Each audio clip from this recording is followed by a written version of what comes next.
Hey everyone, welcome, welcome, welcome. If this is your first time here, I welcome you with open arms. If you've been here already, you're still welcome with open arms, but thank you so much for returning. It means the most to me. Oh, look, my nails need to get done. Yes, they do. Do you see that? Okay, anyways, let's get to it. I'm going to talk about how I break down the bills per paycheck. And so therefore you could do it too. Now, if there's a chart out here that's like this, then definitely go ahead and get it. If not, if you're like me, want to maybe save a little bit money, but still want to get on the path of budgeting, this is what I do. So we'll start with our date. I put the due date of whenever it's due over here. Now it has to be in order because that's where these pink lines, these pink extra squares come in. They are for a reason. So you have to put your bills in order. Once I put the bills in order, I put the name of the bills, right? So I would usually do this on a draft piece of paper, especially if it's your first time. Now that I have them in order, I kind of just go over to the next sheet and write them over again. So this is for January, which we're in. By the way, Happy New Year. Welcome to 2023 where we become debt free. Hey. Okay. Anyways, so you're going to write the due date down here. Then you are going to write the name of your bill down here. Then you're going to do the total amounts. Now, I have a color coded system. Dark blue are permanent. Green means that the amount was from last month, but it's possibly going to change this month. So I am budgeting for maybe amount in a sense, right? Once I get the permanent amount and I know like the bill hasn't come in yet, the bill hasn't come in yet, the bill hasn't come in yet. You know what I mean? Once I know, then they'll be turned to blue. Also, if you see red, that is most likely a credit card payment. Not even most likely, it is a credit card payment. I rate how much I actually owe to the whole entire credit card. And then in blue will be the minimum payment for the month. Okay, so that's how I break it down. Once I have this all here, I total it all up and I put it down here. This number right here does not include my water bill because my water bill is not a bill that comes due this month. It comes due in March. Okay, but I want to start saving for it. So here is my total monthly income. I'm not income, sorry. My total monthly expenses. It's $6,629.74, which is amazing compared to December. Now I kind of wish I didn't remove those December videos because it really just showed how far I came. But December, I was in really bad shape, guys. I was behind on everything. Like I was behind on electricity. I was behind on hydro. I was behind on everything. Like it was just a horrible month for me. And so December, not even December, I shouldn't say that. Like November was a horrible month for me. And then December kind of all came together because I got my head right. So I caught up on all those overdue bills. Everything here is legit. Like, if I got the bill already, it's current. If I didn't get the bill, I don't know how much it is, right? So all of this is going to be current though.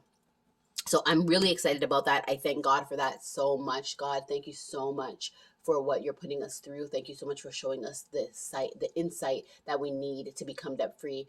I appreciate you. I love you. I don't even know what to say because my heart is just so full with what you're doing for us in this season. Thank you so much. In Jesus' name I pray, amen. Sorry, I didn't really mean to do a prayer right there. But anyways,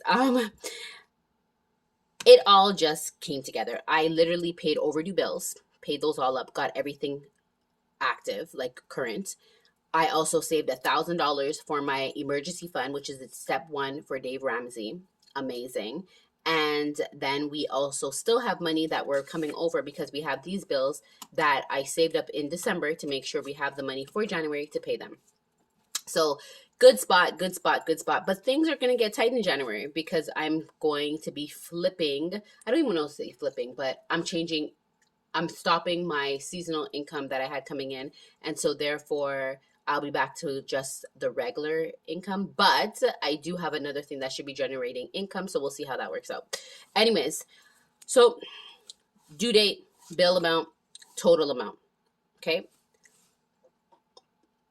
So the difference between my last month and this month, I just want to give you guys an example of how far I came. And this is all just by doing the system. My bills last month, my expenses last month was $9,313.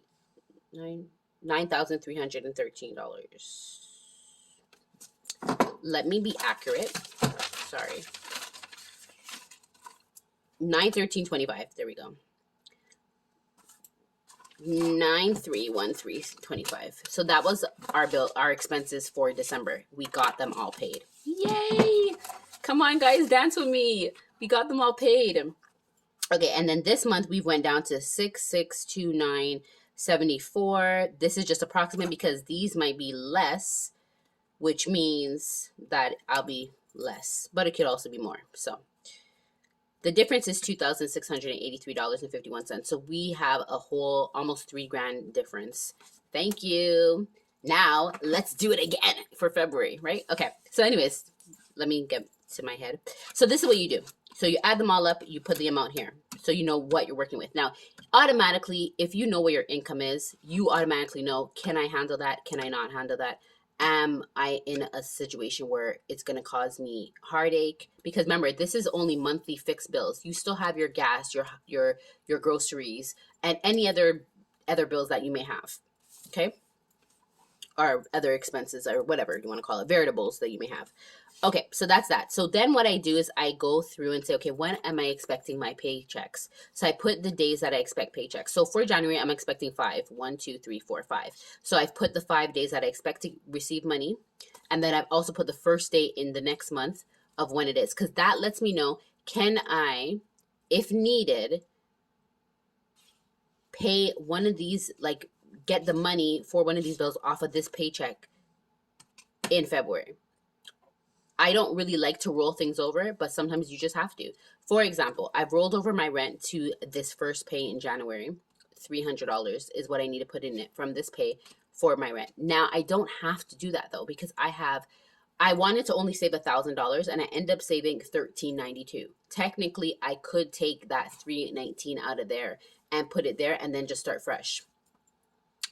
But I want to add more money into our food and our gas because I do feel that it needs to be a little bit more. So that's where I'm putting those. And I also want to start my snowball debt payments. So I put some money also in there. So that's what I have coming out here. So anyways, so you're going to put your pay stubs, your paychecks when you expect them. Then now technically you should write how much you're expecting for that pay. But if, let's say you don't know, then just leave it blank. But if you do know, or you have an expectation, like you have a minimum, if you know your minimum, like I always get $500 or I always get at least $600, even though sometimes I might get 1,000, even though sometimes you might get 1,000, you know for a fact that you will always get 500. So then you put down 500. You are going to do this off of the minimum. So if you get anything extra, great, hallelujah, amazing. But if you don't, you've already bargained for the minimum, okay? So automatically what I do before I even look at this, I write the dates, but I don't put down how much I'm expecting. I write the dates. And then what I do is I take each total and I divide it by how many paychecks I'm getting before it's due. So let's do an example. CIBC credit card. I have a minimum payment, unfortunately, of $871.50. Now I'm expecting this to go down after this month because my usual minimum payments are not this high. But anyway, so $871.50, and I'm gonna have 1, 2, 3, 4 pay stubs, four paychecks before it's due. So then each paycheck I'm supposed to be paying $218 because I don't do cents. $218 out of every single pay should be going to my CIBC. You guys seen I fudged these numbers. I erased the 218. All of these don't have nothing because I couldn't do it. This amount, when I put everything down, I did all the calculations for everything, filled it all out. And then what happened is when I added it all up, because what you're going to do is you're going to add up all these totals. And that's what I have green because it's going to change. So I added them all up and I put the amounts here. This one was $1,300. I can't do $1,300 off of this pay because this pay is only going to give me $800. So I know that the minimum for this pay is going to be $800. Obviously, I have to make it less. So what I had to do is move things over. So some of them, what I did is I took the amounts, the same total, and then I divided it by 3 paychecks or 4 paychecks instead of 5, 3 instead of 4, etc. Or some of them I just took this amount and added it onto the next amount.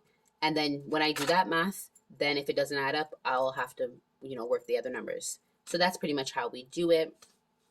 Your main focus though is paying the bills that have to be paid before in that pay. So for example, you see the box, this pink box here. I know that any bills that fall in this pink box have to get paid by this paycheck because this one is too late. So all of these would have to do it. So I already have the amount for this one. So I was able to roll over because it was already tight. This one, okay, that has to pay. My cell phone's due on the 9th, so that has to pay.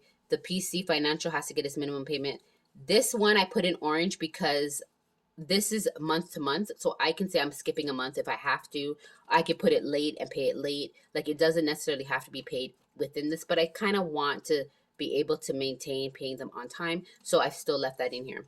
So what I did now is I erased everything else, moved everything over, and then I calculated all this up. So when I calculate all this up, it comes up to $729.75. Okay, I get $800. Now, automatically, you know I like to take on my 10%. If I take on my 10%, I'm negative $9.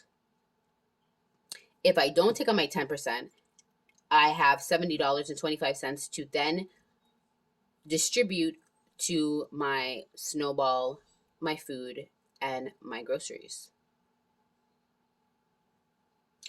So the question is, do I want to try that?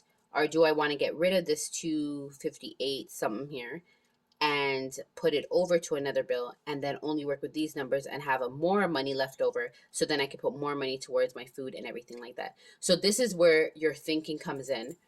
Like, I know the reason why I'm not really thinking about this and I'm okay with the $70 is because I took out some yesterday, but I have the money in here. Like, you know what I mean? So I have the 71, I had $71 and then I put in $81 on top of that. So whatever that total is. I have them written down, but yeah. So I have that in there. So I'm like, okay, gas should be okay till my next pay. My emergency fund is done, so I don't have to worry about that. And then I have my debt snowball. I put $84 in there. And then I also still have money for food too. So I think the $70 would be okay until my next pay, which is only 10 days later. And so that's how you kind of have to think of these things. So this is how I do the booklet. Now going over to this month, then I will add this all up, whatever the total is, take it, subtract it from my income, and then see what I'm working with. And that number, whatever comes here, as long as it's not a negative, I will then put over to my variables chart, which I'll show you. So here's my variable chart. So these are just bills that I want to pay, but they don't have like a set, they don't have to be paid every month or whatever. Like, there's not a set amount. It's just what I put in there. So for the 3rd, I put down that, well, it's going to be the 4th because of the holiday. I should have $160 saved. And then with that $160, I took 7 bills because I said I wanted to distribute it among 7 things. And then I divided that by 7 and I got $20. So each one gets $20. And that's how I did that. I was able to do this though only because I have the excess money in food and gas. If I didn't have excess money in there, I would have to take that 160 and only divide it by 2 and only pay for food and gas because that needs to be covered, right? So that's pretty much how I've been doing it. And then I've been true to, all of these are me taking out my 10%. So I've been really true to the 10%. But obviously, if it's too tight, then I might just have to skip it and not do the 10%. But I do try to recommend doing 10% if you can. Okay, so that's how you do the chart. I hope it made sense to everyone. I really like using the outline of the pink because it really does stop me from counting past that. Like, I could be like, okay, 1, 2, 3, 4. Oh, that's the last pink. Okay, that's the end. I also put exclamation marks to let me know that that's the last payment that I'm putting on that card, or bill, I should say. And yeah, and that's it. So that's it, guys. I'm glad I cut this down. I literally did this whole entire thing on video, writing all the numbers in, doing the math and everything. And yeah, it was an hour long and I was like, ain't nobody got time for that. So I did this.